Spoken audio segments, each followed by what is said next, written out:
Bruno Pelletier, l'une des voix les plus marquantes de la chanson francophone, a vécu une vie riche en émotions, des notes planantes sur scène au moment calme de sa vie privée.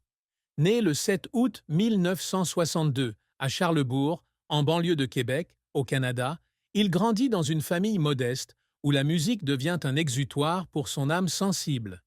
Mais s'il y a eu une plus grande tristesse dans sa vie, c'était probablement la perte de son père, Laurent Pelletier, décédé alors que Bruno était encore au début de l'âge adulte, laissant en lui un vide qui ne fut jamais comblé.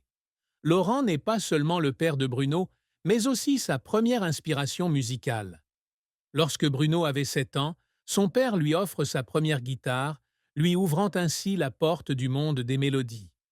Laurent n'est pas musicien professionnel, mais il aime la musique et joue souvent du piano lors des soirées familiales. Bruno a dit un jour que c'était lui qui m'avait appris à ressentir chaque chanson, à laisser les sons raconter des histoires que les mots ne peuvent exprimer.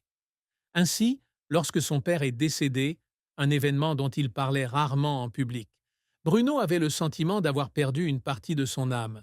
Il a un jour confié dans une interview filiale: le jour où mon père est décédé, j'ai eu l'impression que la musique en moi était également restée silencieuse pendant longtemps.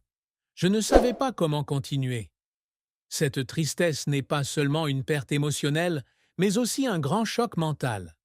Bruno était au début de sa carrière. Il commençait tout juste son voyage pour conquérir les grandes scènes. Il doit relever le défi de se faire un nom, tout en surmontant une douleur personnelle qu'aucun de ses spectateurs enthousiastes ne peut comprendre. Il y avait des nuits où il se tenait sur scène, chantant des chansons émouvantes, mais à l'intérieur de son cœur se trouvait un vide froid. Il a un jour raconté à un ami proche qu'il était assis seul dans son petit appartement de Montréal, tenant la vieille guitare de son père et pleurant pendant des heures, non pas à cause des paroles, mais parce qu'il réalisait qu'il n'entendrait plus jamais la voix de son père. La tristesse devint encore plus profonde lorsqu'il repensa aux choses qu'il n'avait pas eu l'occasion de dire à son père.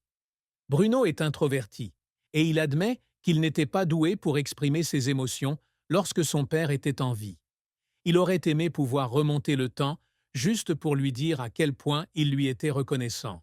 Ce jour l'a suivi pendant de nombreuses années, devenant une blessure silencieuse qu'il a portée avec lui à chaque étape de sa vie.